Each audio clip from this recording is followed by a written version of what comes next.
What's going on YouTube? Hey, we've got the Ferris Z2 out here, and I actually went this week and picked up one of the Trimmer Trap BB1 blade blocking systems. It's set up for a walk behind, but they're suggesting that I use it on the stand-on style mowers. So I know I've looked all over YouTube and I've looked online, and there's no real instructional video as to how to put it on to a mower. Of course, it's going to be different from mower to mower. Specifically the Ferris, it has this flat part and then it curves back, the opening does, versus on the Toros and X-Marks, they have just a flush opening there. So I'm gonna video some as I go along, and hopefully this helps anybody if they're in the market for a blade blocking chute blocker. Hopefully this will help you get it on your system. So step one is to take this hinge and mount it onto the deck. When I did it the first time, I had it backwards, which was, I had to flip it around. You do have to drill 2 holes right here into the deck. This one on my mower, there was a factory hole just kind of like this one for the factory mulch plate.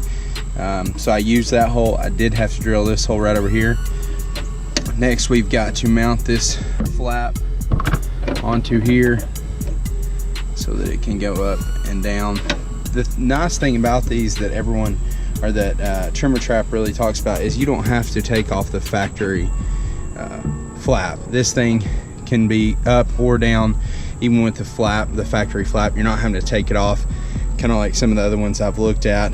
And the way this is set up, I should easily be able to flip it up from where I'm standing, versus some of the other ones with the foot pedal. I feel like that would get really crowded on a stand-on.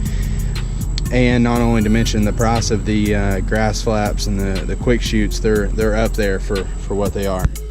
So we're gonna get this plate mounted on, and as soon as we get done with that, we're gonna have to start figuring out where the bar is gonna run, where I'm gonna put the handle on the stand-on. Well, installation for now is complete. I know I skipped a lot. This bar you mount, then you take this flap right here and you're gonna cut it to the length. Now, on a Snapper Pro and Ferris, on their ICD deck, it does have an opening back here. And so my idea is probably going to be cutting this bar, or this piece of plate, and actually taking a piece of angle to cover it all the way over, so that when we are mulching leaves and stuff like that, it will help with that.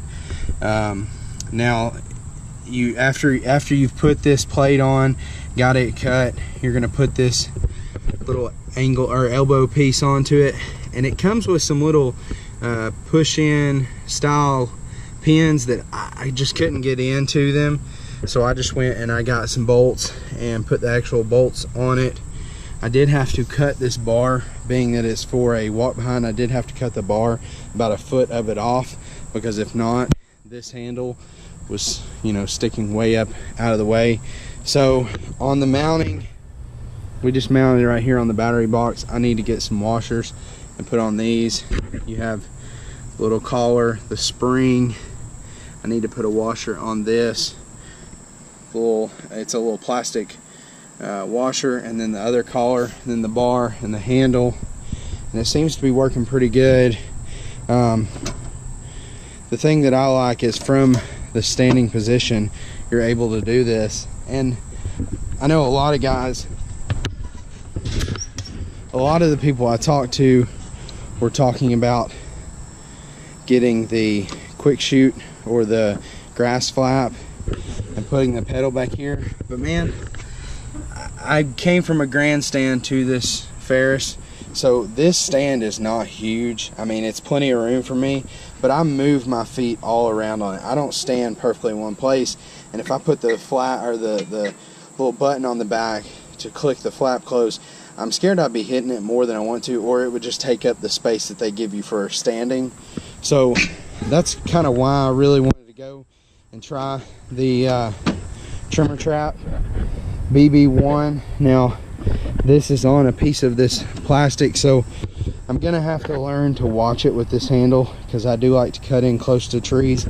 But if I do it the way I'm supposed to and use the overhanging side, then this won't be an issue. But like I said, from where I'm standing, I can easily grab it. It's open, twist it, it's closed, and you know, greatly reduce the amount of grass in beds. With the crazy rain we've had this year in the crabgrass, I've had so many customers that are just not happy, you know, when there's so much grass in their beds, but there's not a whole lot we can do without one of these. So it sticks off just a small bit past the 52-inch deck, but shouldn't be an issue at all.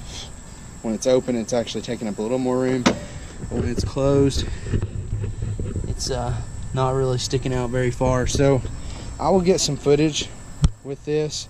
You know, the idea with all these chute blockers, it's not going to stop every little bit of grass. Grass is going to go from underneath it, from the sides of it, but if you can reduce the amount of grass in your customer's bed by at least 50%, that makes it a lot easier. But when you're making those passes and you're covering houses with grass and sticking, and you're covering buildings, sheds, AC units, cars, you know, that it just doesn't look good, and you're gonna have a lot of unhappy customers. So we've got this installed.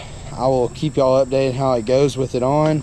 I do have a couple things, like I said, I want to do, which is some metal washers on this, some metal washers right there to help this last longer.